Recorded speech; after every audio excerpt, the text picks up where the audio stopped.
What's up, my guys? What's up, my girls? Welcome back to the Danny Flo podcast. I'm your boy, Danny Flo. I'm a 28-year-old Catholic husband and father. This is the podcast where I just share my philosophy of life. One of the things that is important in my life is fatherhood. Another thing that I'm slightly interested in is politics, specifically conservatism. And as a Hispanic, I'm interested in Hispanic conservative values. I'm here with Anthony Cabassa, better known on Instagram, and I'm going to ask him how he got started in social media as conservative Latino. Welcome, Anthony. Why don't you tell us a little bit about yourself? Yeah, thanks, Danny. I really appreciate you having me on. So the way I got involved, believe it or not, was the 2016 election. I think that kind of woke up a lot of people. It's one of those things where, I'm 33 years young, and I had never really been politically involved. I'm from Los Angeles, California. I'm from the Valley, 818. It's one of those things that it was never really talked about. I'm first generation American on my mother's side. And so like a lot of my family, undocumented, immigrant, brand new to this country, to, the scene of what it is to be an American. And even my older sister, she was the firstborn on my mother. She was born in Mexico, and I was like the first one that was born here back in the 80s. And I think it's like a pretty good conception that not a lot of Latinos or Hispanics are really that involved in politics. And if we are involved, it's like on the surface involved, like we don't really know a whole lot about like legislation or SB 276 and all that, like if you start talking terminology like that to La Raza, to Latinos and Hispanics, they're like, is that good or bad? We just kind of like, do we vote against it or for it? Just let me know what's going to happen. But, when I was 18 years old, this was 2004, 2005, I had made it a plan to enlist in the military. My dad's Army veteran. My grandfather is also an Army veteran. And especially right after 2001, the 9/11 attacks, I had kind of already set it in my mind that, hey, I want to enlist. And so when I got out of it, being an enlisted member, 2017, obviously 2016 had just happened, which was the 2016 election. I wasn't that fond of Donald Trump, I'll be honest. I was more of like a Rand Paul, kind of like a more libertarian. I wasn't for Democrat or Republican. I was more like in the middle. Like I had some liberal ideology. I had some conservative ideology. And when Donald Trump won, it was just one of those things where I think it took all of us by surprise that he won. It was one of those things where I'm like, how did this happen? If the media says he's as bad as he is, how did this guy end up winning? And being in the military, I knew a lot of people that voted for him. And I'm like, well, these people don't hate me. These are patriots. These are people that I would die for and that they would die for me, in the field of battle. And to kind of hear their arguments and their perspectives, I was like, all right, it kind of makes sense why you voted for him. And 2017, I decided to get politically informed, not necessarily like involved, but just kind of informing myself. I'm like, dude, I'm a father. I have 3 children now. I have my wife. I think it's time that I kind of start doing my research. And I think because 2016 was so controversial, like that's all anybody was talking about, right? Was politics, was Donald Trump, Hillary Clinton, how Donald Trump won. What does that mean for the nation? What does that mean for immigrants? What does that mean for the Hispanic community, especially?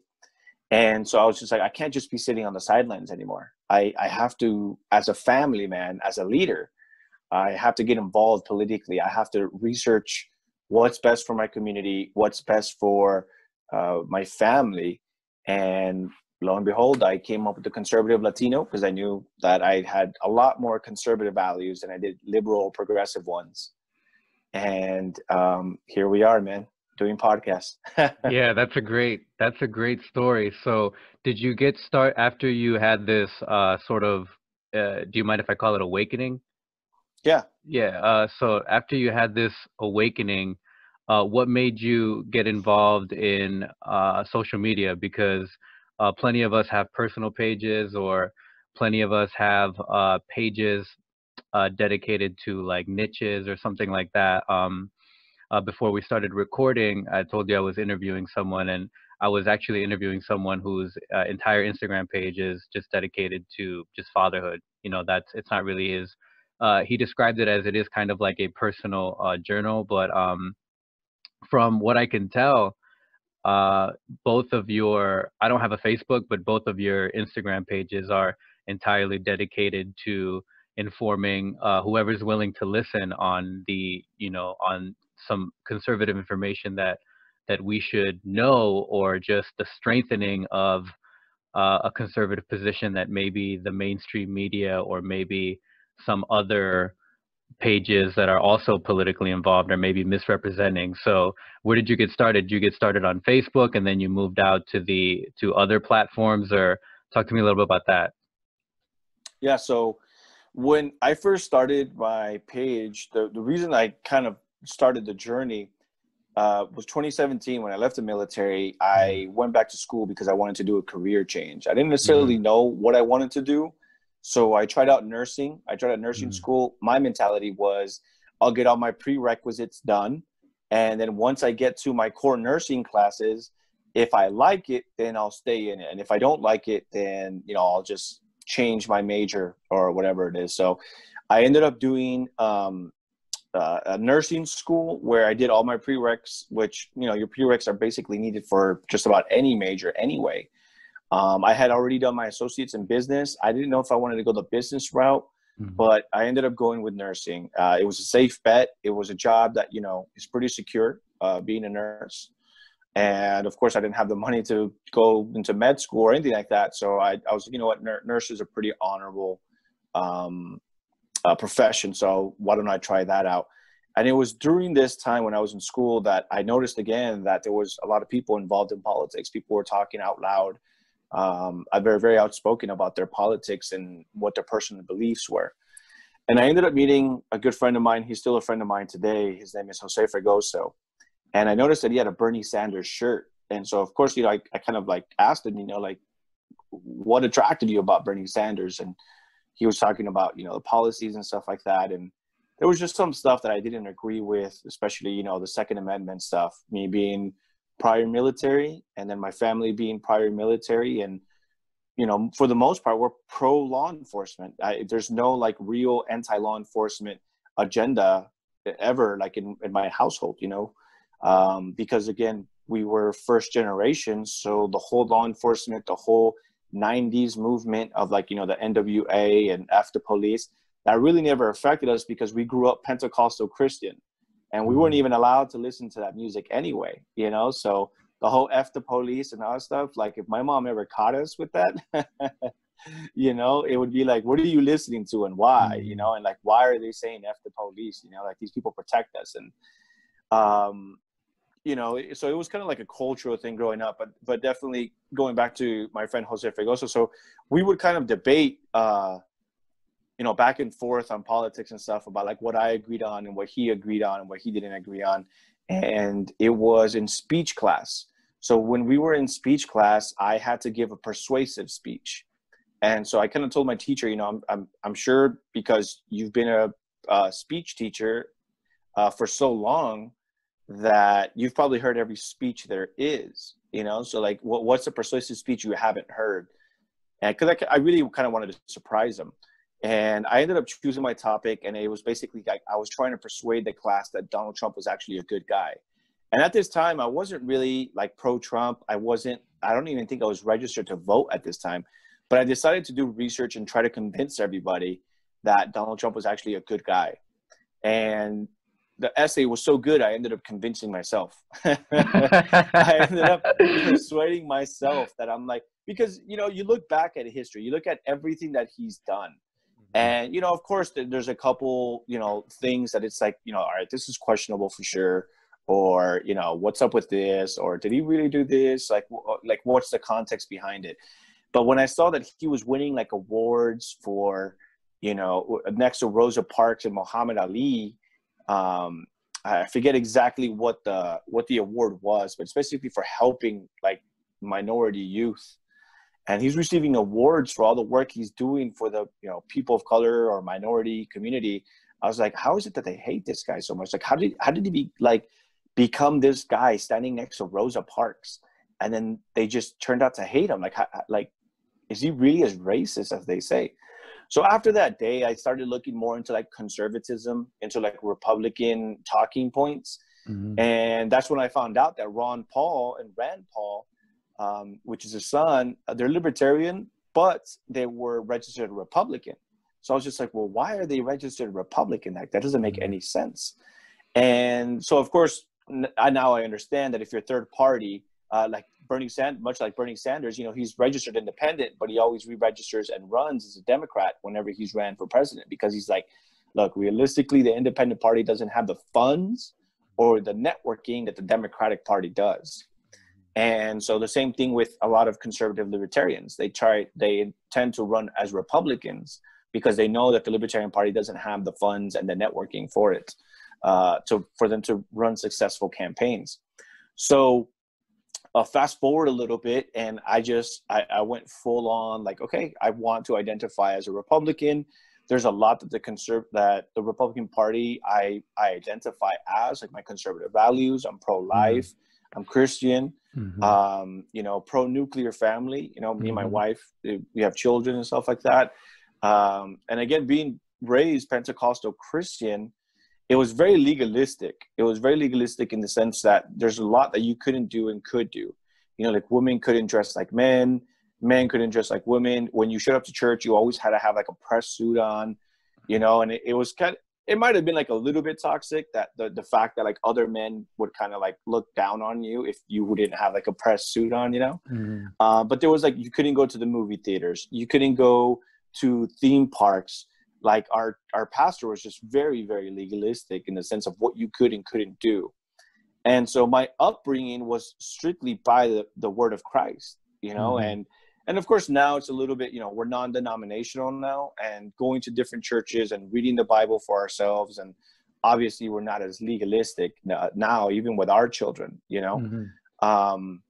But the foundation was always there. And that's what I tell people all the time. Like, my foundation is always Christianity. It's always Christ, because if my foundation is a political party, then I will always go wherever they take me.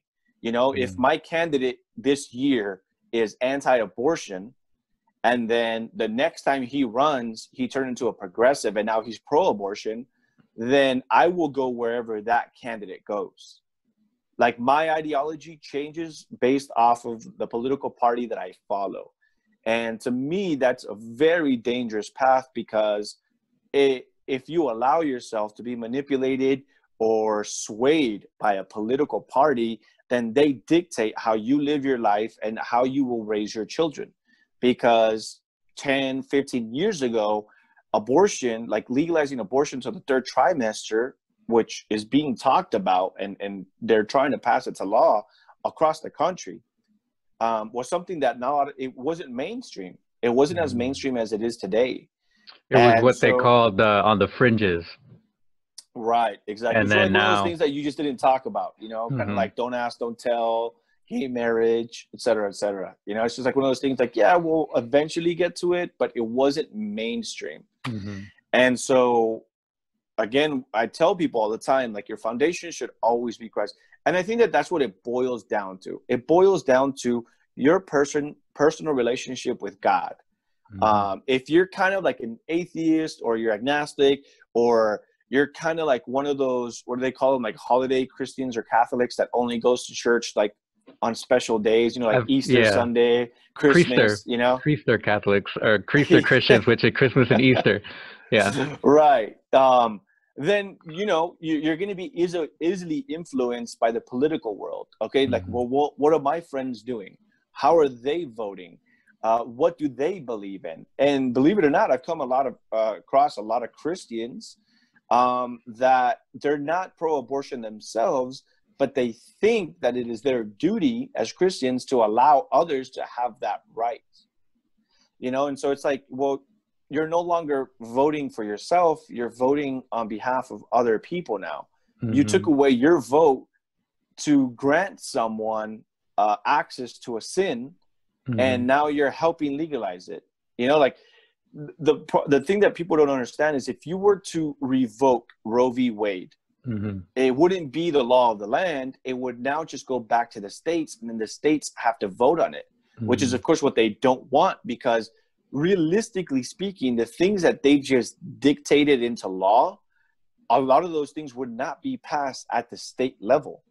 California, for example, just struck down, they tried to pass a proposition, I think it was Prop 15. I don't remember which prop it was exactly, but they wanted to basically do away with the California constitutional or amendment that said that you were not able to discriminate based on race or culture or religion. So they wanted to do away from that. I believe it's been around since 1996. And the state of California is like, no, like, we're not going to discriminate. Like, so basically they were trying to overturn that. And the reasoning behind it was because people of color are at a disadvantage by nature. If you are born a person of color or a woman, you're already a disadvantage to the white male or the white female. That was their reasoning behind it. So they're like, we want to put people of color who are already at a disadvantage, which to me, it's like, what? You know, they want to put them to the top of the list and be able to discriminate against whoever they decide is less discriminated against. And California was like, no. And I think it was surprising because they thought that because we're people of color, Hispanics or Latinos, that we would overwhelmingly vote for it because we want to be put first on the list. But that's not the way it works. You know? And well, sorry to interrupt, but I mean, wouldn't you be put at the top of the list for the wrong reason? Like for you, it's like affirmative action. And for I, right? Because both of my parents are Mexican. I know that just from watching some of your content online, I think it's your father that was Mexican and your mother is Puerto Rican, or is that the opposite? It's the opposite, yeah. Oh yeah, so the opposite. So yeah, so it'd be like, well, Anthony is half Mexican, half Puerto Rican. He's a person of color. He goes to the top of the list, but it's not something that you earned, or they're not even asking you if that's what you want, or so it's for the wrong reasons. Right. I mean, it's basically like affirmative action, you know, where we're no longer getting people into positions of power based off their qualifications. It's just basically like, well, do you meet this criteria? Are you non-white? Are you a female? Do you belong to a religion that is not the majority in America? And then are you like a refugee of some kind? Are you, you know, are you an immigrant? So it's almost like you're put to the head of the list if you are like an immigrant, transsexual, Muslim, woman. I mean, just, you know what I mean? And it's no longer, are you qualified for this job? Do you meet the criteria? Are your policies going to be helpful to all Americans? Or is it just, are we voting you in because we want to feel better about our party being so diverse and us voting in the first of, you know, whatever it is. And so again, that's kind of what really has drawn me away from the Democratic Party, is that they're so quote unquote woke that there's no substance anymore in their party, in their platform, and what even their goals are. It's almost like they do everything in the name of social justice. And to me, it's like, well, sure, everyone should be treated equally. Everyone should have equal rights. Nobody should be killed because of the way they look, or et cetera, et cetera, et cetera, you know? But now we're electing people that are not that qualified. Some of them hate this country, you know? They're very outspoken about, you know, hey, you know, America sucks. That's why I decided to run, so I can make it better. Like, well, no, America doesn't suck. It's just you have something that you're concerned about. Okay, that's great. Now you're in office. Let's change it. But the way they want to change it, sometimes it's like, well, I just want to completely abolish it. Point in case with the police. You know, a lot of people have a gripe with the police, and, you know, for personal reasons or whatnot. And they're like, well, when I get elected into office, I'm just abolish police. But it's like, well, how is that going to fix anything, though? You know, what's going to happen to crime? What's going to happen to, you know, the cases where someone's being raped, or there's an aggressive ex-husband or ex-boyfriend that's coming. It just, to me, it just doesn't make any sense. And that's what kind of solidified my being part of the Republican Party, is that the Democrats no longer offer solutions. They just offer nice words that everybody wants to hear. And it sounds great in theory, but then when you apply it, it's like, well, we're not doing a whole lot better. Mm-hmm. Right. All great information. I find it interesting what you said earlier, that Hispanics, maybe on the surface, they're interested in politics, but then when you get to talk about terminology, they don't really know what that is, and they kind of want to be led by the hand. I'm a philosophy major. One of the reasons that I'm interested in politics is because of all the philosophical implications. Why don't you kind of give us your best definition of a conservative, and then you also mention libertarianism, and then maybe just a definition of liberalism or progressivism, because I know in the political world sometimes they kind of use liberalism and progressivism as interchangeable. They might not be. And then some people just might not be familiar with libertarianism nor conservatism. And I consider myself a conservative. That's why I follow you. And I definitely want people to be more familiar with conservative values. Yeah. So one thing that I need to make clear is that conservatism does not necessarily equal Republican. There are conservatives that vote Republican, but it doesn't mean that every conservative is Republican. I think that most conservatives vote, either libertarian or conservative, or Republican, because that's where our values align the most, is the Republican Party, and especially conservatives of faith. So I think there's two types of conservatives. I think that there are the type of conservatives that are faith-based, and then the non-faith-based conservative, the people that understand that maybe they don't believe in Christ, they don't believe in God, but they do believe that a specific set of rules and morals can apply to a sense of tradition that can conserve and prosper our nation, and where we will be headed, what we look like in 5, 10, 15 years. And a lot of that goes around preserving the Constitution and making sure that we conserve it. So to me, conservatism is, either pro-faith or pro-set of morals and values that align with the Christian ideology and the fundamentals of it, which is, pro-nuclear family, pro-faith in God, hardworking people, having like a set of like traits inside of you that are for preserving maybe it can be like your culture, it can be like your ethnicity, it can be your people, it can be, a certain trait of values that's been handed down to you, which for a lot of Hispanics and Latinos can be our faith, our faith in Christ. That's something that's passed down from generation to generation. That is something that, the progressives want to make you feel ashamed of, that because, as Hispanics or Latinos, we are intermixed with the Spaniards that came and introduced Christ to the West out here, and they kind of like colonized and introduced Christ and started missionaries and missions and stuff like that. And so to me, conservatism is more of a lifestyle than it is a political party. It's a way you choose to live. You have conservative traditionalists, that maybe aside from the nuclear family, it's more like the man goes to work and the wife stays at home and raises the children, which all of this can always be tied in to statistics, where statistically speaking, nuclear families thrive the most. The children grow up to be better people. They grow up to be less in jail, less drug addicts. We can go down the list of things that a pro-nuclear family brings, the stability and the foundation that it brings for generations to come.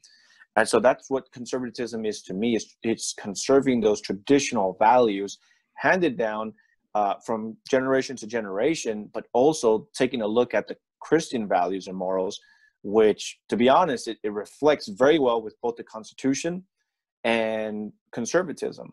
And then you have progressives. The progressives are like what I guess you could kind of synonymously say are the moderns, the modernists, the people that will just change as culture changes. They will change with what they feel is needed, that needs change and needs to evolve. So, for example, two genders. Okay, well, now some people don't want to identify as either gender. Okay, so now we're going to add a third gender and then a fourth gender. Okay, well, this person now says that they identify as none of those genders. We need to add their gender. So it's like this progressive ideology where there is no set foundation anywhere, neither in economy, in culture, in society, in ethno-nationalism. It's just, okay, globalism, sure, we'll import everybody. Oh, there's people in this country that are dying, bring them all in. And then we'll create legislature for them to put them at the top so that they can succeed and thrive. And then eventually they can even have a seat at the table to rule and like over us, like Ilhan Omar, which is a perfect example. This is a majority Christian nation by default. We were founded on Christian values. So then progressives, they see someone like Ilhan Omar and they're like, wow, she's a refugee. Well, then let's import her and people that can vote her in, which is exactly what happened. Somalians were brought in as refugees and they were all imported into her district. And then she ended up winning all their votes. And so when she went up there, all the allies, whether it be white allies or black allies or anyone else, Latino allies, they want to vote for her in the progressive ideology. We're like, well, look, this is the way it's always looked. We always have like a white Christian or some type of Christian as a leader in the town. Why don't we try something else now? Because it's not that this isn't working. It's just, why not just give it a shot? And then so you elect someone that, is of Islamic values and morals and religion. And now she's pushing like her radical ideas, her progressive ideas. And now what ends up happening is now they're fighting like the moderate Democrats in Congress. So like right now, for example, Joe Biden is trying to elect his cabinet members. And then you have like the more progressive radicals like Ilhan Omar and Alexandria Ocasio-Cortez, who are very progressive. And they're like, that's not enough. Like, we don't want these people on the cabinet because A, B, C, or X, Y, Z. This is who we want, and this is the way it should be. And so progressives will be like, okay, if this is what they want, then this is what we will give them. We might not 100% agree with it, but in order to be a progressive, that we're always evolving and we're always changing our ideology because we don't really have any set foundation anywhere except for social justice. That is their foundation, is social justice. We want to do what looks better and seems better for everybody. Even if it's not working, let's just do it. Abolish police. It might not completely make sense. The number of people killed by police doesn't outweigh the amount of good police work, but let's just do it because that's what they want. And I want to be a progressive. So to me, that's what a progressive is. And then you have your classical liberalism. When I think of liberalism, I think of JFK. He was a classic liberal, which they don't really differ too much from conservatives. There's a lot of things, they're fiscally conservative. They're pro-America. They were very patriotic people. And I'll be honest, I don't know exactly what the differences are in conservatism versus classical liberalism. So I know that JFK, even though he identified as a Catholic, he was one of those Catholics that was pro-choice. okay. So I know that's one difference. That's one difference there. Because and that's where I think that a conservative would differ from a liberal. A liberal would again be those kind of people that say, well, I don't believe in it, but I think that you should have a right to do so legally. So I will use my vote and my power to allow that to happen. When a conservative would be like, it's not happening. Like, we can't just allow this to happen because our belief system, our foundation, the Bible states that we shouldn't be doing this, Okay, so if I'm understanding what you're saying, you have the type of conservative that are faith-based, maybe like you and I. You were raised Pentecostal Christian, now you're a non-denominational Christian, and that plays a part in your conservatism. I'm a Catholic, that plays a role in my conservatism. conservatism. It's a hard Mhm. word to pronounce. And then you have the non-faith-based conservative that maybe has identified some good ideas in the Constitution that they think should be conserved in order to have a prosperous nation. Maybe they also see some good ideas. Maybe they don't believe in God or in Christ, but they see that Christianity, despite being wrong about God, in their opinion, does have some good ideas, and maybe they're good for society, and maybe we should conserve those. And Mhm. a progressive is a person that uh, thinks the people want something, and so they make change to kind of accommodate, and it looks good, it sounds good, it might not be working, but they're going to do it anyways because that's where they think society wants to go. Mhm. Right.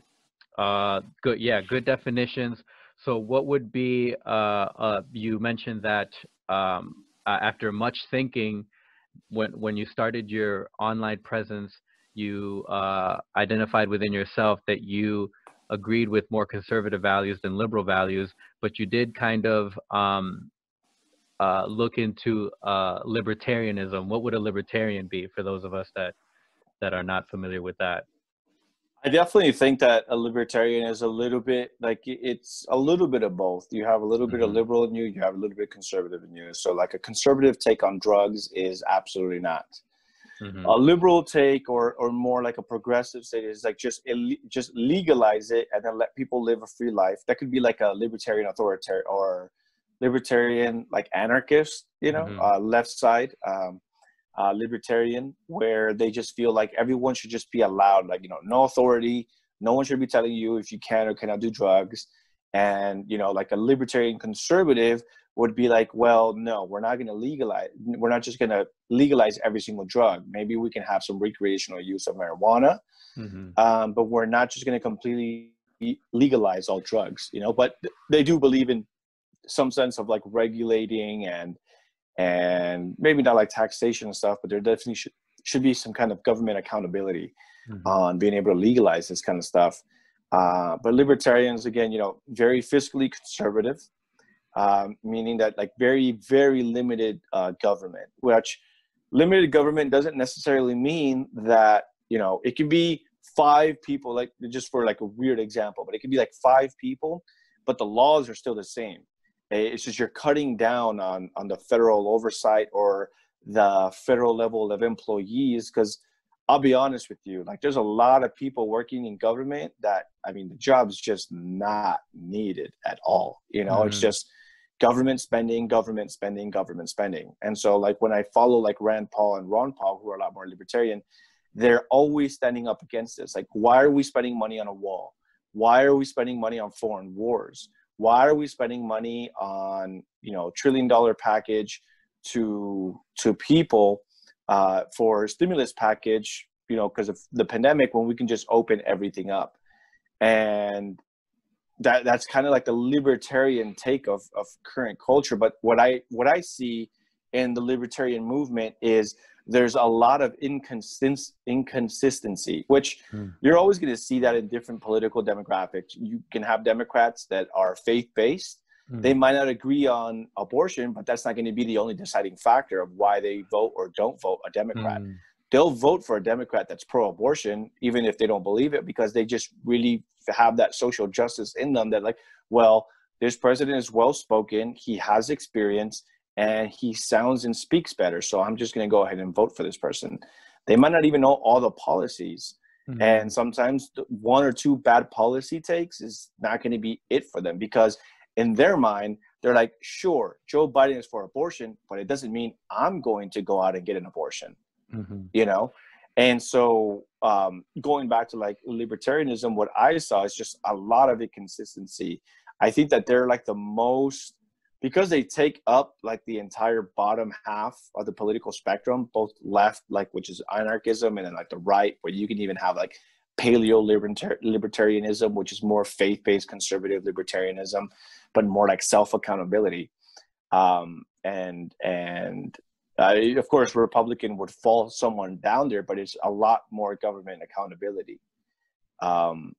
But that's where I would say with libertarianism, that's kind of what I've gathered. And the thing is that there's of course, and I'm sure everyone listening knows, there's the technical definition, and there is what current culture today actually looks like inside of those political parties, right? I mean, we can sit here and dissect what a Republican is, but a Republican, when the definition was written, is not the same Republican today. There's George Bush Republicans, right? That were like, hey, these people attacked us. We need to go invade the entire Middle East. And then you have Trump Republicans, which is like, dude, no more foreign wars. You know, like, why are we out there? It's already been said that there was no weapons of mass destruction. We're going on 20 years and the wars, you know? So it's kind of like, it's like an ever evolving, and it's almost like every 10-year cycle of like upgrading what it is. But again, with being a conservative, you know, my foundation doesn't change because my foundation is Christ. I will always be anti-abortion. I will always be pro-nuclear family, regardless of how demographics change and the culture changes within the political parties. And that's what I try to state to people.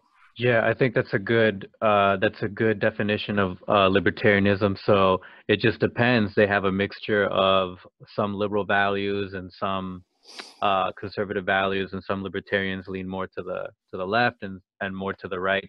And I think that's a good segue that on what you said, that you're not really beholden to a political party. You're not beholden to the Republican Party. You're conservative. You're a faith-based conservative. And one of the things that I've noticed on both your accounts is you do this on your free time, which is I think that you're being very generous with your free time, because I mean, of course, you could be spending time with your wife, you could be spending time with your kids, you could be pursuing other endeavors, but this is how you've chosen to spend your time. So for whatever it's worth, I think that you're being very generous with your time. And one of the things that I've noticed on both of your Instagram accounts is that you said, I'm doing this for God, for family, for country. Most recently, you've added it for brotherhood. And I wanted to ask you about fatherhood. You're a father of 4. Do you think that fatherhood would be as important to you if you weren't a faith-based man, or do you think that independent of being faith-based, it would still be important to you? Because as you were saying, there's some conservatives that want to conserve religion, want to conserve worshiping God. They're not going to move with if the political party moves. And then there's people that are just, they want to conserve the Constitution and conserve some Judeo-Christian ideas, even if they don't fully subscribe to Christianity. Talk to me a little bit about that. Why is fatherhood so important to you? Why do you think it should be important to all men? Yeah, absolutely. I just want to clarify, I have 3 children. I do have a dog that sometimes I say 4. Oh, okay. But definitely 3 children. I got my oldest 13, and then my daughter's about to be 12, and then my youngest is 4. But no, yeah, absolutely. So this kind of goes back to what I was saying about how even in the conservative movement or in the right-wing movement or the Republican movement, there's a lot of atheists or agnostic conservatives that they don't necessarily believe in Christ or God, but they do believe in that sense of nuclear power family, or the nuclear family, not nuclear powered family, but the nuclear family, in that science and study shows that it is the most successful unit family there is. And so, of course, you know, if you are right wing or you are conservative or you are like a traditionalist, a fatherhood should be extremely important to you, because the studies show, I mean, you and I both know the importance of fatherhood because God instructs us why, as men, natural leaders of our family, why we need to instruct our future generations and hand down Christ as that heritage, as that founding pillar of our family structure. But aside from that, and because you did ask, you know, if you weren't Christian or if you didn't have children, would you still think the same way? I know people that don't have children and who are not Christian or Catholic, and they think exactly the same way, because they see what's happening today. They see what's happening in pop culture. They see what's happening with mainstream culture. They see what's happening, you know, these riots that are happening, people rioting, killing each other, et cetera, et cetera. And you look at the statistics, and a lot of these children never had fathers. I'm a person that I didn't have my father growing up. My dad left my mom when I was 3 years old. And so growing up, I didn't have a father figure. There was a time where my mom remarried, but it was a couple years when I was a teenager. But it, for the majority of my life, I didn't have a father figure. And so to me, I remember being like just angry. I hated everything. I especially hated the holidays because we didn't have that family unit. And especially Father's Day was really tough, because I'd be at church and the pastor would have like all the dads come up to the front of the church, and then the church would pay for the fathers. And then they would have the children come up, and then the mothers and whoever was left, the fatherless kids, we would pray over the fathers and the children, and then everyone would come up there eventually as a church, and we would all pray for each other. And so those times were really tough because I'm like, man, I really wish I had a dad. And so when you start looking at studies and statistics about, children that don't have their fathers, how a percentage of them end up going to jail, a percentage of them end up becoming drug addicts, a percentage of them end up becoming alcoholics, a percentage of them end up becoming womanizers, a percentage of them end up becoming domestic violence cases, permanent in jail, they end up joining gangs because they want to feel like they're part of something, then you start to break down what's really happening in culture today. You start to understand why there's a rise in violence, a rise in hate, not just toward country or flag, but just for anybody that thinks differently from you, and I think that's why there's so much hate toward the white people and most recently I've even seen attacks on the Asian, because first of all, they're very high IQ individuals, just statistically speaking, but also because they're the most family unit. They have the lowest divorce rates than anybody else. I believe the African-American community has the worst divorce rates at, I think, over 70% of them. And then I think Latinos and Hispanics follow closely behind at like 56% or something like that. And when I was growing up, I was part of that statistic, the way I was going, I didn't know if I was going to be a good kid or a bad kid.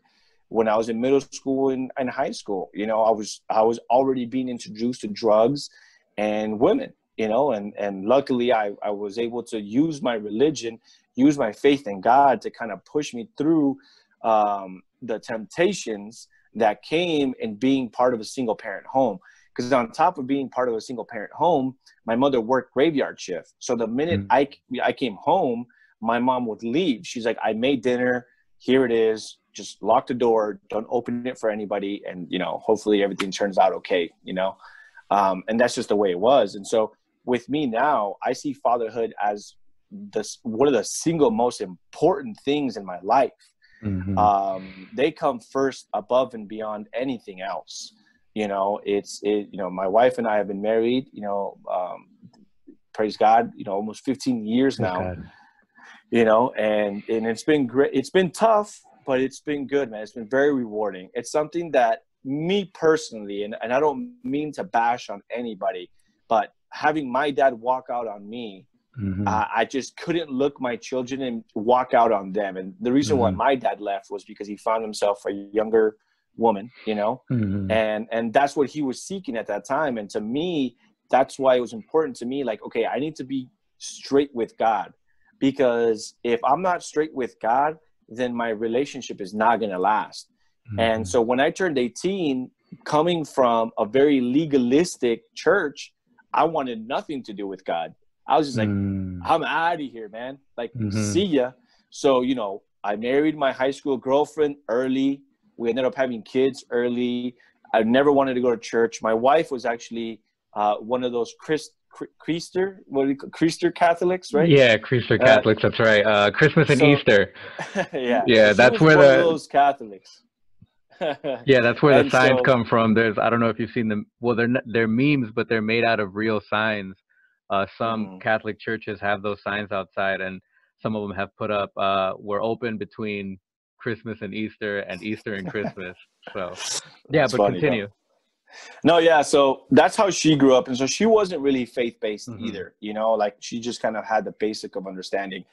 But me, I was just like the complete opposite. I was so legalistic that I was like, you know, I joined the military. I would drink all the time to get drunk, you know, and have a Mm-hmm. good time, etc. Mm-hmm. And it didn't help my marriage. I saw that like our marriage was just on the decline, and I was just like, dude, I can't keep going this way, you know. And Mm-hmm. so I would say, you know, after my wife and I had filed for divorce, we almost made it all the way to divorce, and then we just had a change of heart. We're like, no. I think what, you know, did it for us was that every single time we dropped the kids off with each other, they'd just be crying. They didn't understand what was going on. They're like, why isn't dad here? Why isn't mom here? You know? And it just took a toll on us. We were just like, dude, what are we doing? You know? And then it was like, you know, we were on social media and we would try to make each other jealous. We would try to, you know, outdress each other. We were outperforming each other physically, things we never did together. You know, and I'm just like, what are we doing? You know, like, is this Mm-hmm. really what we're about to become? A statistic? Like, am I really about to become my dad? You know? And so when we got back together, I was just like, we got to get to church, man. We have to get to church because I'm not on the right path. You're not on the right path. And I know that this is just going to happen again. It's going to happen again if we don't put God in the center of our relationship and our marriage. And so that's exactly what ended up happening. We went back to church. She accepted, you know, Christ. She ended up getting baptized through, you know, the Christian church. And we've been going to church, you know, ever since, except for the pandemic. Now, you know, we can't go to church. But we make it a point to try and pray. We're not perfect, you know. I wouldn't say that we're like these perfect Christians, because I'm always on social media preaching about Christianity and stuff. You know, I know that God uses flawed people all the time, you know, and I'm definitely one of those. I always say to myself, you know, of all the sinners that God came to, that Christ came to save, which I am the worst, you know. I always recite that Bible verse to myself, because I'm like, I'm not anybody, you know. I'm not this perfect man or anything, but carrying that over to fatherhood, it's exactly the same way. I'm like, I can never leave my children. I couldn't do it, man. You know, imagine having to explain to them, like, I mean, to this day, my dad, you know, it's like, he can never really sit down with me and be like, do you understand the reason why I left you? You know, it's because I wanted a younger woman. And it's like, you know, like, no man wants to ever sit down and have that conversation. It's one thing to, like, you know, get into constant physical fights with your spouse. It's one thing if one of you has like a heavy drug addiction that they just won't let go, that they cherish more than you or your children, whatever, you know. It's one thing to be in a very toxic, abusive marriage, but to just look at another woman and walk away from your wife and children and be like, I'd rather be with this young woman that doesn't have any kids and just leave my children. To me, that's like, dang, bro. Like, you know, like, it takes a special kind of man to just do that. You know? Special in not the good way. Yes. Right. Exactly. Yeah, special Special in and not the good way, man. You know, That's and right. so, and that's who my dad was. And so to me, it was just like, I can't be this person, man. I got to be a better father. And so when I hop online and I talk to people, the importance of being a father, it's not just from, hey, my personal experience because I didn't have a dad, or my personal experience because I am a dad, but it's also from a statistical point of view. It's like, dude, we need men. Yeah. We need the patriarchy in a good way. I do believe that there is like those machista, like toxic, disgusting women abusers and womanizers. That is not real manhood to me. You know, that is not what God has called us to. It's actually effeminate. Right. I don't know a good Christian man that literally goes to church and says, you know, like, oh yeah, I beat my wife and I drink alcohol and I'm a womanizer because that's what God called me to be. Like, no, like, never, man. You know, to me, it's one of those things where people are like, oh, you're a traditional Christian. Oh, so you think that the woman just belongs in the kitchen and this is not. I'm like, well, no, it's not that. Like, yes, that is the right thing for my family. That's what my wife and I have both chosen to pursue, is a traditional lifestyle, the nuclear family, etc. But there's also studies and statistics that prove that children thrive more, that the household is happier, etc., etc., etc. I mean, you know, you can get into the details, you can get into the statistics. of fatherhood. And so with or without Christ, fatherhood is important. But with Christ, it's even more important, because now their soul, it's not just their lives that are in danger to the world, but their souls are in danger to Satan, right? And so you need to guide them both physically and mentally, but also spiritually now, you know, because eternal salvation awaits them only if it's been myself and my wife working together as a partnership, as a marriage, to instill in them the importance of Christ. Yeah, I think that's a great explanation for both people that are faith-based like us, that because of our just because of, you know, the grace of God, that He has allowed us to know that. And then, of course, for people that aren't faith-based, but they recognize that just based on statistics, the children thrive better when the father is at home. So let's go back to the politics, because one of the things that I see that's interesting is that a lot of people don't like, and it's probably just in the bubble that I live in, but I feel like a lot of conservatives live in this bubble, to where online people don't like conservatives, or people don't like Republicans, because they say, well, conservatives and Republicans just care about themselves. You know, the reason why most conservatives and Republicans are white is because you know, it's the Democrats that care about people of color. They're the ones that are trying to help us out. You know, they care about the stuff going on in the border. They care about giving us health care. They care about not imposing their beliefs on us. And you know,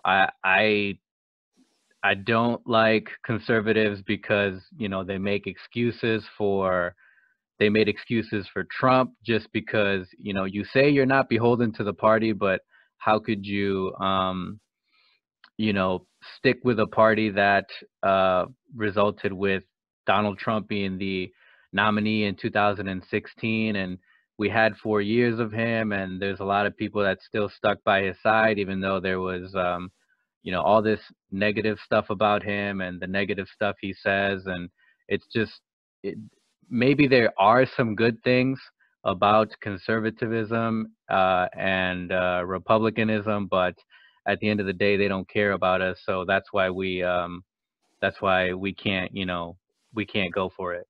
What would you say to people that that's kind of what I see, is that they really can't get over what it looks like. It just looks like the Democrats and the progressives and the liberals care about us. And, you know, that's why we're going to vote for them, because they, you know, they care about us. Yeah, no, I hear you. And it's a lot to dissect, everything that you went over just now. But again, what I will clarify first and foremost is conservative is who I am.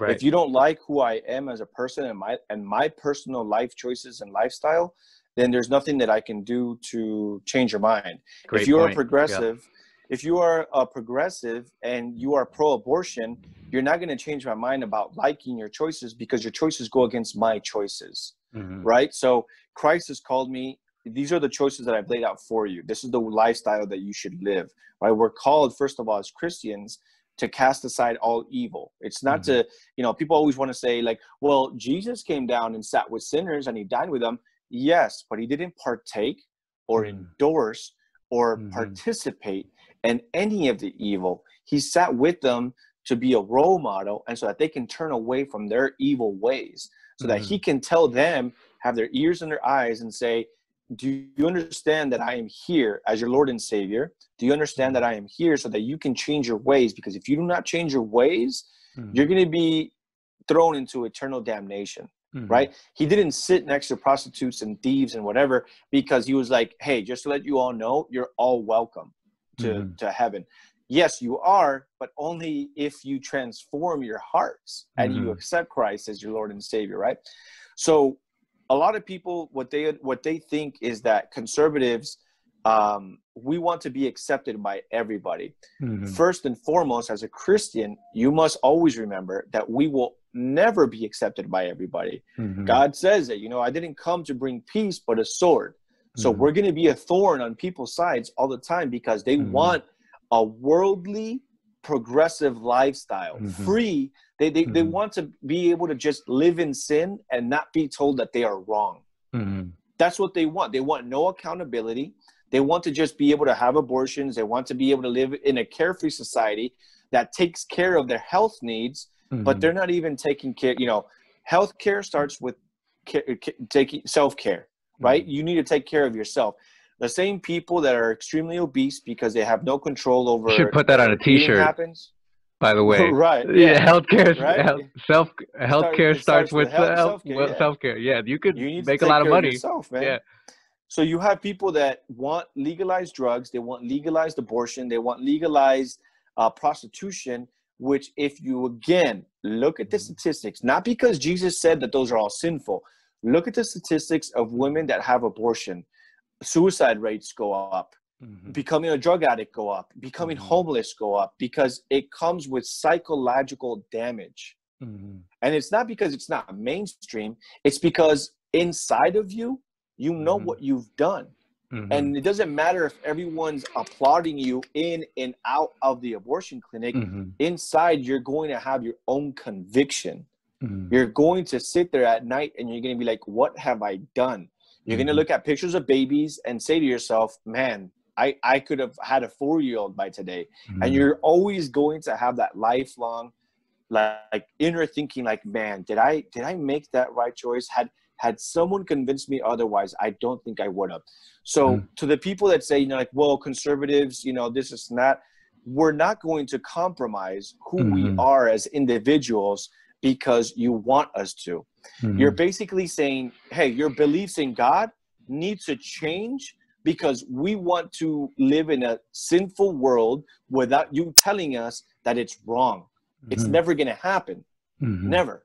And no Christian conservative should ever compromise your values and your morals for a sinful world, for people that want no accountability, which, truth be told, these people are going to hate you anyway. Not because policy says that they're going to hate you, but because God says they're going to hate you. They're going to hate you because they hated him first.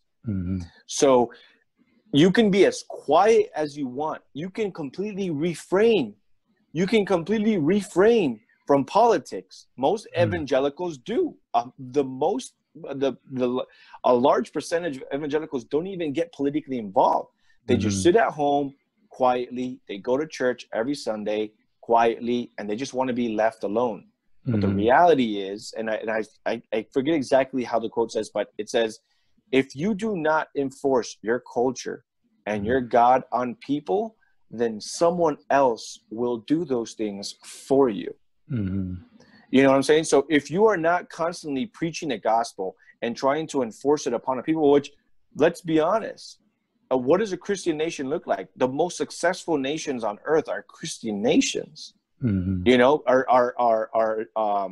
fundamental values and morals of Christianity. These are the most successful places on earth, right? Nobody's migrating to Brazil. Nobody's migrating to Tanzania. No one's migrating to communist China. Yeah. Isn't Brazil's not a Christian nation? I don't know if it's a Christian nation or not, to be honest. I thought like the most developed worlds, because I know that it was indigenous for a while, and I know that the Spanish came over. I don't know how much of it conquered and stuff, but I'm talking about like the foundation of it was always just like a Christian lifestyle, which include like Western civilization, which I know that over 90% of Mexican nationals identify as Catholic and Christian, but that kind of ties into more to, globalist policies, open borders, allowing foreign intervention into your country to be exploited for cheap labor, stuff like that, which, I'll be honest, I know that the U.S.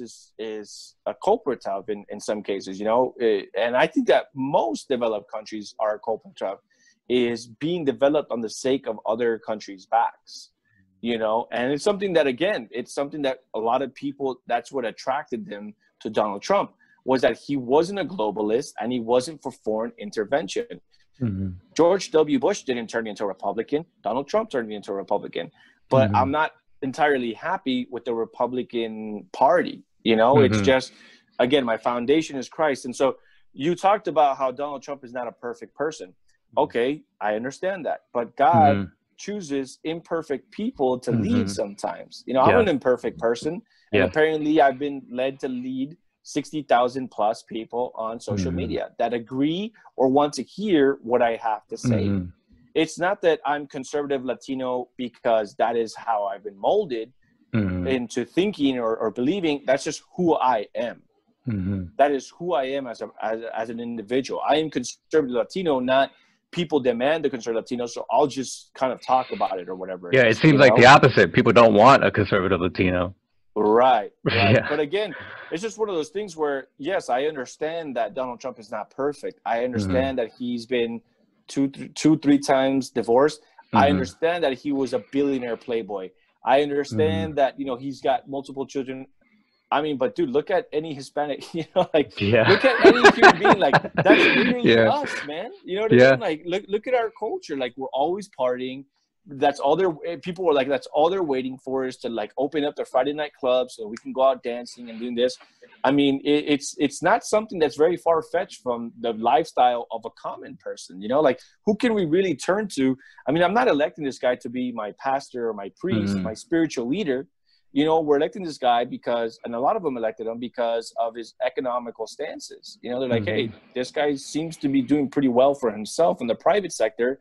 Why don't we go ahead and make him president? And sure enough, you know, we had a thriving economy pre-COVID, you know? And so to those people that want to question Donald Trump, okay, that's fine. But find me a president that doesn't have his faults. I mean, you know, Joe Biden, the people that think that, well, I voted for Joe Biden because he's a way better person than Donald Trump. But yeah, he cares about me. Right. And that's the thing is that there's so many people that say like, well, he just says nice things. He plays Despacito out loud for me so I can feel good about myself, you know? But when we get past I want to feel good when someone talks to me, then we can take a look at their policies. And then you take a look at their policies and people are like, wait, like, this is not what I wanted. You know, like he's filling his cabinet up right now with lobbyists, with globalists, with like, you know, oil tycoons. I mean, the same people you claim to hate, this guy is filling up his cabinet with, you know, and this is the same guy that built the cages that, you know, the undocumented were put in. And one thing that you kind of touched on that I kind of want to touch on a little bit was that it seems like they care more. But then you take a look at the most progressive liberal cities around the nation, you know, Chicago, St. Louis, Los Angeles, San Francisco. I mean, they're dumps. You know, they're not places that you go and you're like, man, I feel like I'm in a whole different country because this architecture and the way they live, and you look at the hospitals and look at this, you're just like, wow, there's a lot of homeless and poop and needles all over the place and gangs everywhere and like homicide. High amounts of Chicago, you know, like high amounts of homicide everywhere. Like Los Angeles, highest homicide in 10 years. And these are the progressive liberals that supposedly care more about you. There's more homeless, there's more homicides. Let's stick to that. I mean, what would you say to the person that says, okay, so your argument is they don't care about us because the results are bad. Homelessness, the houses, you know, I'm 2 hours west of Chicago. The houses in the poor neighborhoods don't look good. The hospitals are not looking good. There's needles. There's an abundance of trash that needs to be picked up. But that's just because they don't have the money that they need. You know, if nobody wants the taxes to go up. You know, it's the Republicans that always want tax breaks, and they can't clean up the cities with what they're collecting. So it really is that they care about us, but I mean, and also they don't, you know, they don't have the majority in the Senate, and it's their hands are tied. That's why we need, you know, more Democrats. We need more progressives in office so that they can really have their hands untied, and they can do the things that they can deliver on their promises. Well, I mean, California is the highest tax state in the entire nation. There's Hmm. definitely money there. And then when people want to say, like, oh, it's the Republicans, the governor is Democrat, most city mayors are Democrat, and the state Hmm. assembly is a majority Democrat. So you control the Senate, you control the state assembly house, and then you Hmm. control the governorship. Hmm. So, I mean, it's really hard to argue that it's the Republicans when we're very minority out here. Hmm. We don't overwhelmingly win things in California. California is known as a deep blue state. Hmm. That's why the night of the election, seconds or minutes right after they closed the election here in California, they called California for Biden. And Hmm. those are 55 electoral votes. The Democrats just count on California. That's why nobody campaigns out here. That's why Joe Biden didn't campaign out here. He didn't Wow. campaign in California because he knows that it's a secure Democratic vote. It's automatic. Hmm. And Republicans don't campaign out here because they know that's how deep blue it is out here. They've lost hope. Basically, I mean, Republicans know, Hmm. like, look, we're just going to focus on swing states. We're going to focus on states where Hmm. we can actually win, as opposed to California, where you're not going to spend time or resources, which I'll be honest with you, it's not a good strategy. If I was a Republican Hmm. presidential candidate, I'd 100% come to California. Hmm. 100%. Like, we're still Americans out here, Yeah. you know, and if you're trying to be like a candidate that unites people, then why aren't you going to opposing party states that are usually guaranteed for the opposing party and pitch them what you would do for them in their communities? There's a lot of Hmm. help that we need in California. Come to California and tell us how you as a Republican are going to help us out here if the local government is willing to work with the president, the Republican president. It's not a bad strategy, you know. Not a bad strategy. Um, Yeah. yeah, and so, you know, to people that want to say, like, well, it's Republicans. California again has been blue for decades. Hmm. They've had enough time. Hmm. I mean, what law? What can you think of in California? I would argue this with in the last 20, 30, 40 years in California. What's the last major progressive law that could have passed, that would have solved homelessness, that would have solved homicide rates, that a Republican obstructed, Hmm. that you can look at and be like, dang, we almost solved homelessness, but these dang Republicans in California didn't pass it, like they Hmm. obstructed it, and they Yeah. voted instead for lower taxes. Can you show me that? I Hmm. want to see that. That's what I Yeah. want to That's a see. good. You know That's what a I great mean? response. Yeah. And correct me if I'm wrong, but isn't California just one of the number one state people are fleeing? And I think over here in my area, Illinois is the second state that people are fleeing from. And I'm And sure New York is up there too. yeah, and I mean, like you said, it sounds like Democrats have complete control of California. It seems like over here in Illinois, there's a similar situation. So I think that does um, make your point. I mean, how much more power do they need? How much more time do they need to Right. to really show us, not just say that they care about us. So yeah, I think that's a great response. Um, so you've been at this what, 4 years? I've been at it since 2017, so going on 4 years now. Going on 4 2021 will be years. like my fourth year. So I mean, what would be your advice for people like me who maybe we don't necessarily want to have uh, like you said, a lot of evangelical Christians, a lot of non-denominational Christians, a lot of Catholics. They just want to live their lives, raise their families, go to church every Sunday, have a private prayer life. Unfortunately, if we're being realistic, that's not going to be the case. And maybe they don't want to be involved to the level that you're involved.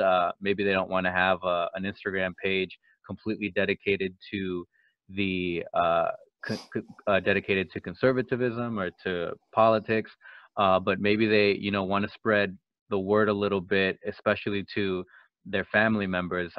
I know that in my case, I would love it if more of my family members were realized that probably if I, asked them the right questions, they would reveal that they're more conservative than they think, or maybe they're just not familiar with the terminology.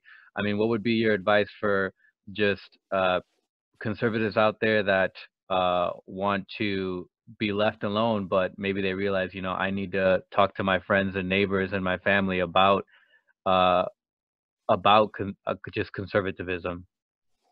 Yeah, absolutely. So that's a really good question, because you're right. A lot of people just want to be left alone, right? Mm-hmm. They're like, dude, this is too much. It's overwhelming. But what I will say is there's no such thing as completely being left alone.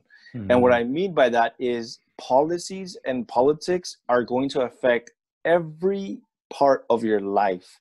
And I Mm-hmm. think that right now, everyone is feeling it more than ever, right? Yeah. Churches are closed down. Yep. You're not allowed to go to restaurants. You're not Mm-hmm. allowed to go outside without a mask. You're not allowed to go. I mean, politics will affect every part of your life. Mm-hmm. So we I live in two.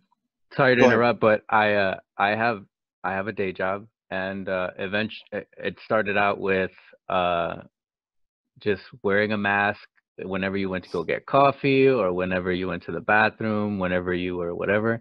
Now we have to wear our mask at all times in our cube because in Illinois the positivity rate is going up, and so in order to bring it back down, you just have to, as if you're in the building, you have to wear your mask. And so it started with, if you're in your own space, you don't have to wear your mask now. You just have to wear it at all times. So I think that makes, sorry for interrupting, but that makes your point that No, no, yeah. eventually it makes it down to you. So continue. Oh, yeah, absolutely. In every aspect. So there's no such thing as I can escape politics. You have Mm-hmm. to be involved, at least to the level of being informed. Mm-hmm. So the levels of being informed and understanding. So we live in two Americas right now. We live in one of them being California, which is one of the most strictest in the nation, right? I think Mm-hmm. Pennsylvania is even talking about they're not going to allow liquor sales, and you also have to wear your mask inside of your house. How they're enforcing it, I have no idea. But then which is, of course, very democratic. California, very democratic. And then you take a look at Florida. Ron DeSantis has said, we're not closing down anything. I made a mistake the first time in closing down. We're not going to close down. You have the governor of South Dakota. She never closed down. And when they asked her, why did you never close down? She's like, who am I to tell people that their job is essential or that their business is essential? If you work and you provide for your family, even if you don't have a family, if you provide for yourself and that's how you pay your rent, then you are essential. Mm-hmm. And I mean, South Dakota doesn't have the worst cases in the nation. Mm-hmm. It's mostly blue states that have, granted, their higher density, higher population. But if they were the ones doing it right, which according to Hollywood, they just award Governor Cuomo with An like Emmy? an Emmy award? Yeah, with an Emmy, because he did such a great job. Yet his death rates are through the roof and his cases are through the roof. So what I will say is, of course, you can be informed and just be left alone. You don't have to go out and talk politics with everybody. But what I would say and what I would advise is you have to get involved at least at your local level. I have cousins and family that thought that the only people we were going to be voting on was Donald Trump. That's it. They thought, like, well, 2020, all I got to do is either vote for Trump or for Biden.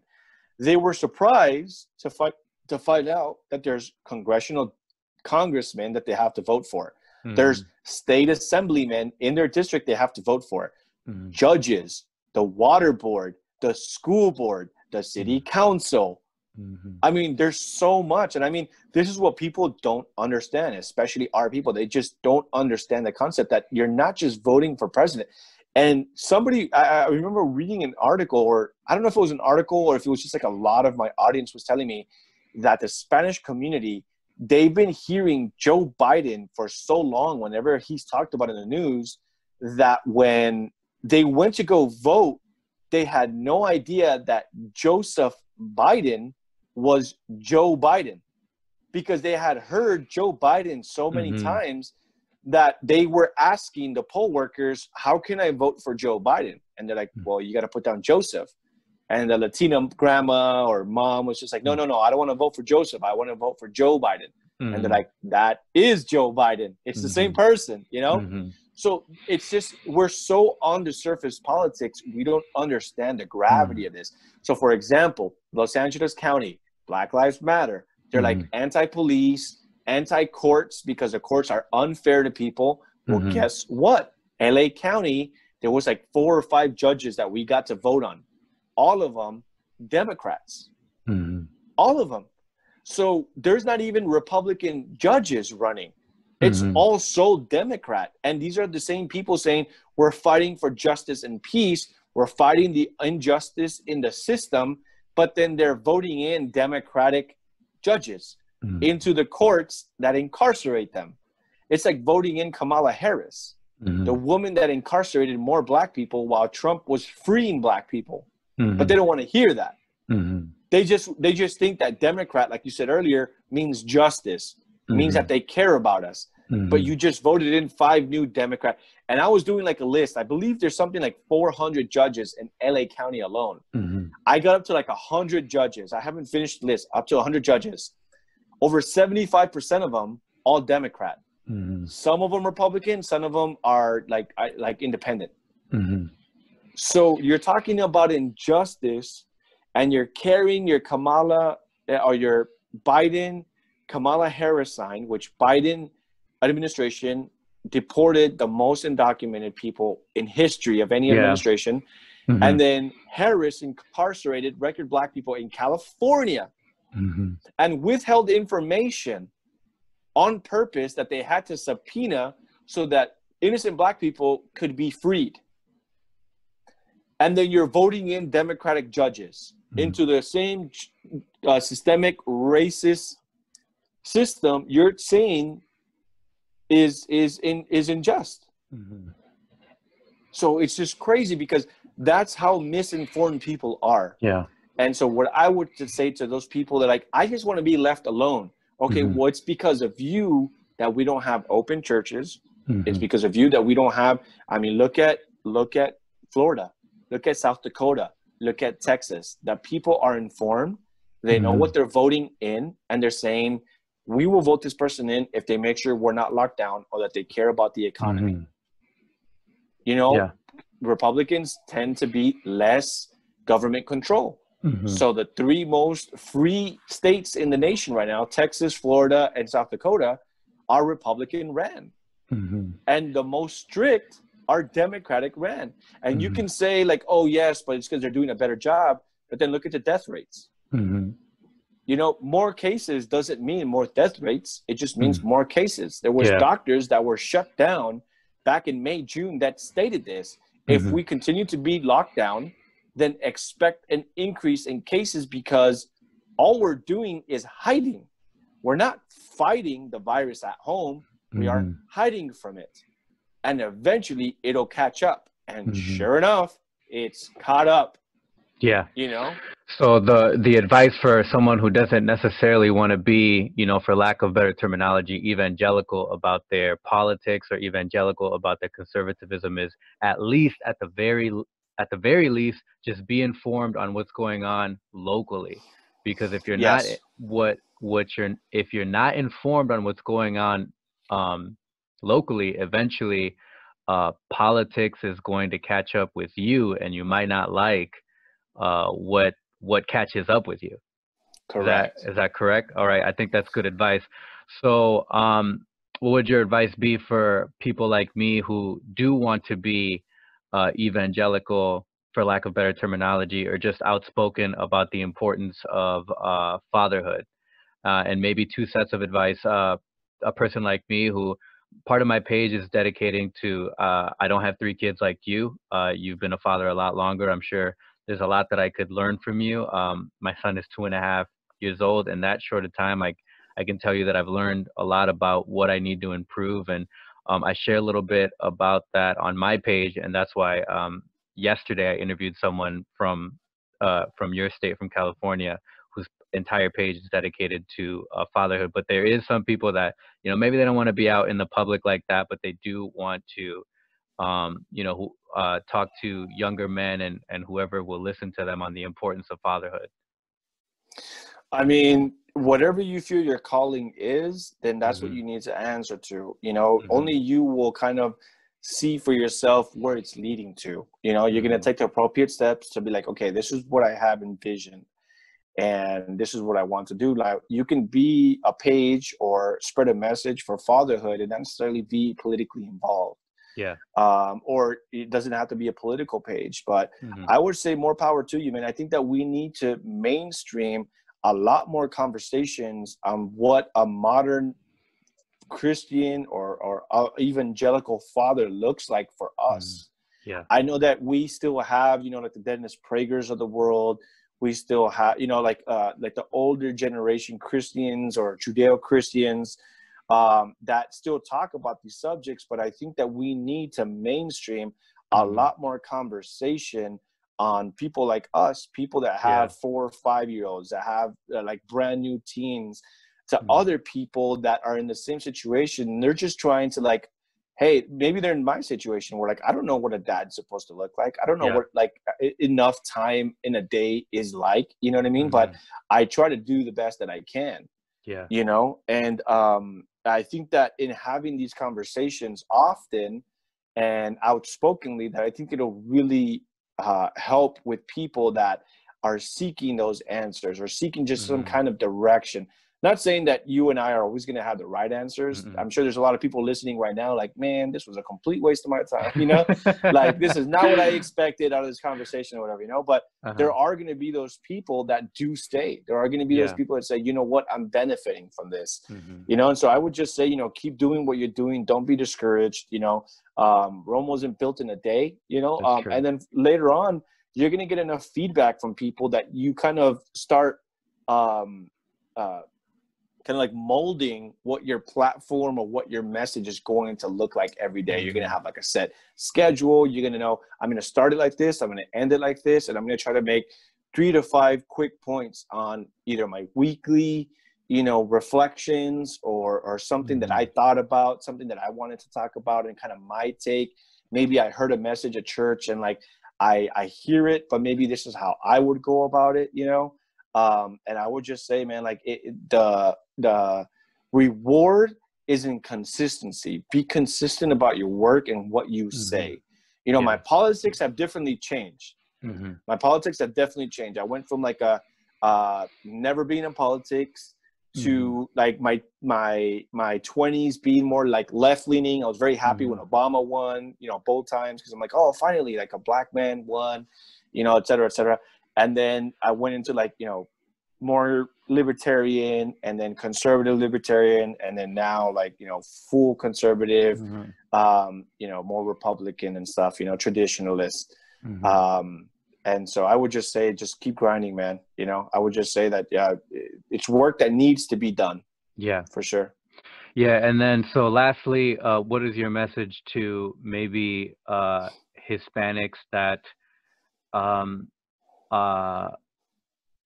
who they think that we're wrong about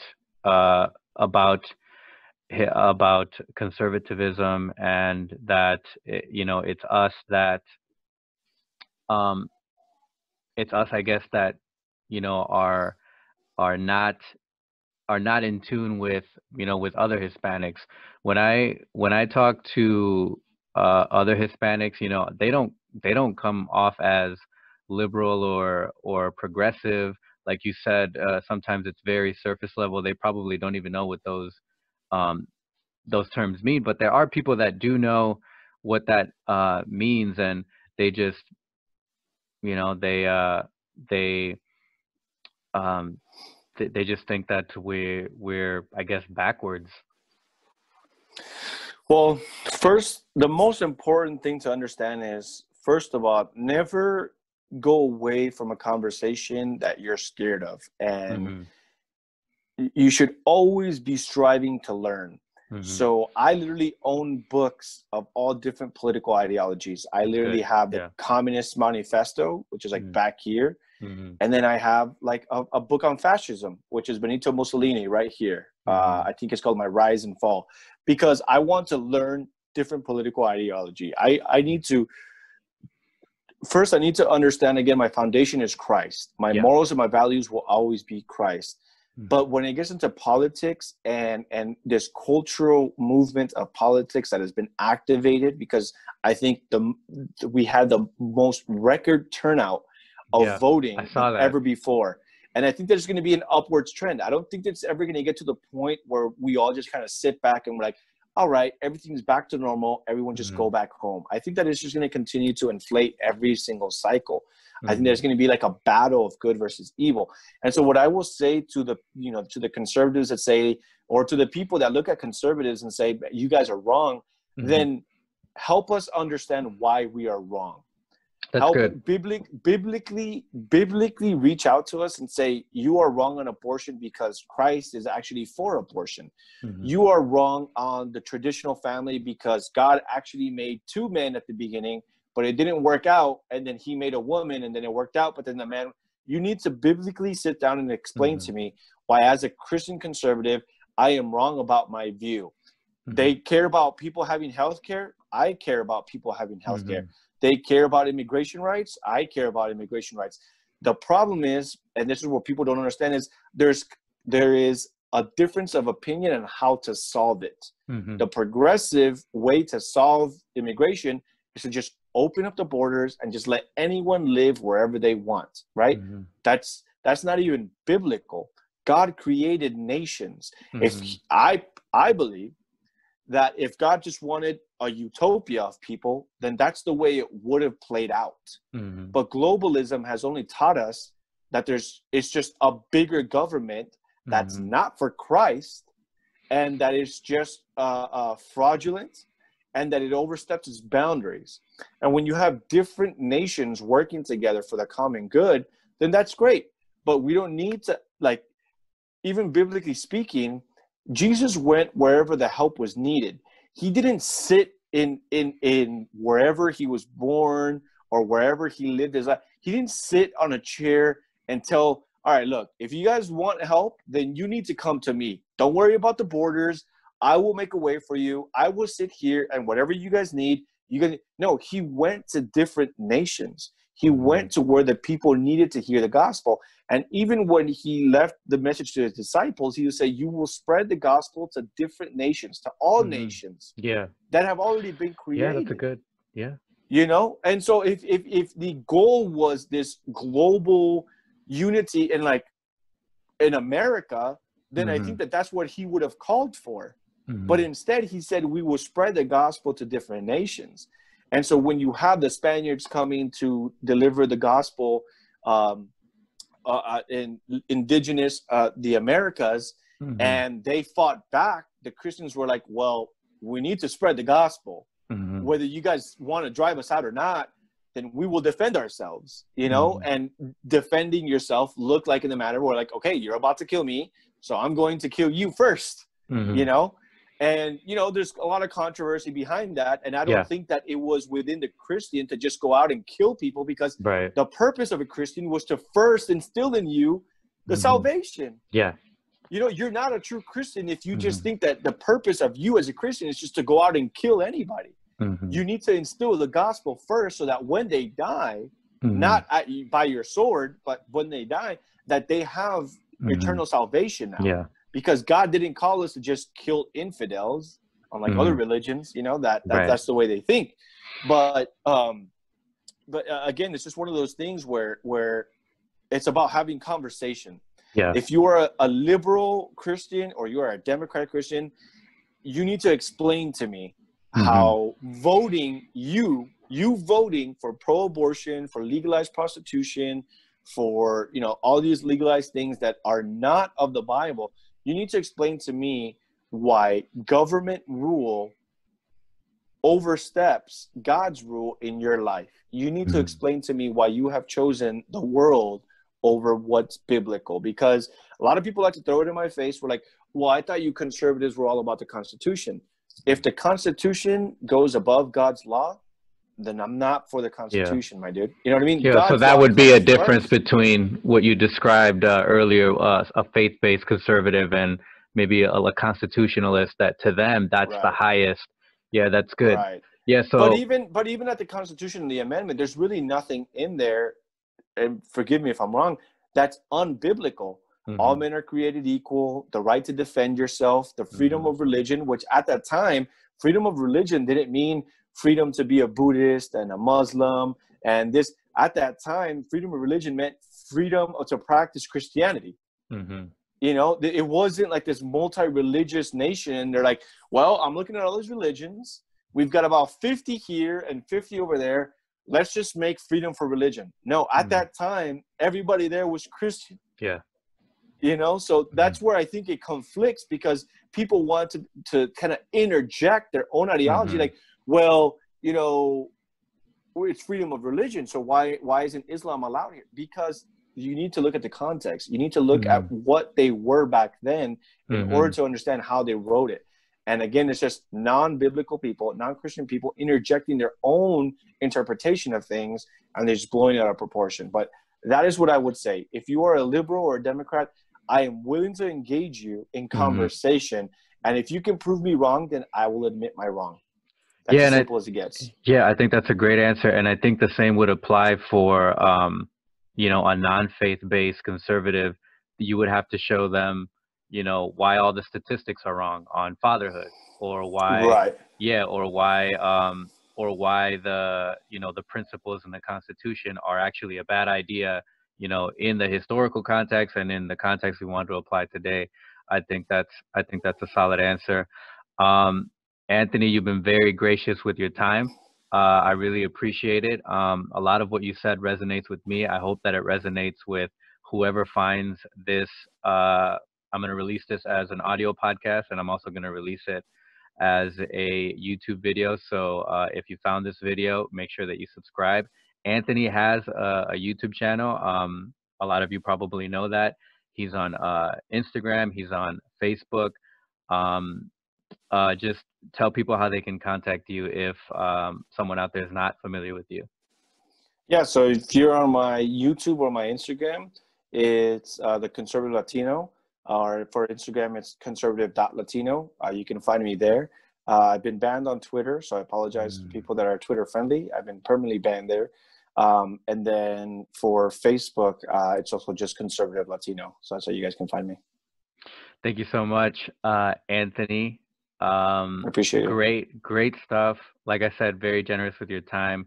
And just everyone listening, think about what he said. He certainly gave me a lot to think about. And just remember, I always end the show like this. I'm a huge fan of Fulton Sheen, who was a Catholic bishop back in the 50s. He was considered one of the first televangelists, and his show was called Life is Worth Living. So I just always remind people that their life is worth living.